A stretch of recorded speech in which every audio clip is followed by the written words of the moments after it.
નમસ્કાર દર્શક મિત્રો, વીર ફાસ્ટ ન્યૂઝમાં આપનું હાર્દિક સ્વાગત છે। જોઈએ આજના મહત્વના સમાચાર। મુન્દ્રા શહેરમાં ઇસ્લામી મહિના મોહરમના 10મા દિવસે ઇમામે આલી મકામ હઝરત ઇમામ હુસેન અને તેમના 72 સાથીઓની અનન્ય શહાદતની યાદમાં શ્રદ્ધાપૂર્વક તાજિયાના જુલુસનું આયોજન કરવામાં આવ્યું હતું।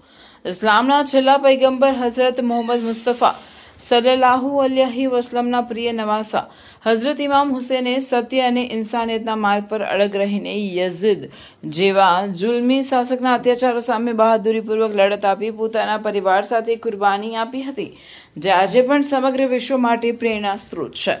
સમગ્ર મોહરમના 10 દિવસ દરમિયાન મુન્દ્રામાં ઠેર ઠેર મજલિસ, ન્યાઝ અને સબીલ જેવી ધાર્મિક પ્રવૃત્તિઓનું આયોજન કરવામાં આવ્યું હતું, જેની પૂર્ણાહુતિ રૂપે 10મા દિવસે ભવ્ય તાજિયા જુલુસ નીકળ્યું હતું। આ જુલુસમાં લશ્કરી ધારણા, ધોબીનો સેજ, કુંભારનો ઝંડો, હજામની સેજ અને 2 ઘોડા સહિતના આકર્ષણ સાથે શ્રદ્ધાળુઓ જોડાયા હતા, જે બાદ તમામ તાજિયાઓને તબેલા ગ્રાઉન્ડ ખાતે વિધિવત રીતે ઠંડા કરવામાં આવ્યા હતા। સમગ્ર આયોજન દરમિયાન શાંતિ અને સુલેહ જળવાઈ રહે તે માટે મુન્દ્રા પોલીસ અને હોમગાર્ડના જવાનો દ્વારા ચુસ્ત બંદોબસ્ત ગોઠવવામાં આવ્યો હતો, જેનાથી ભાઈચારાના વાતાવરણમાં આ શોકપૂર્ણ અને શ્રદ્ધાસભર પ્રસંગ સંપન્ન થયો હતો।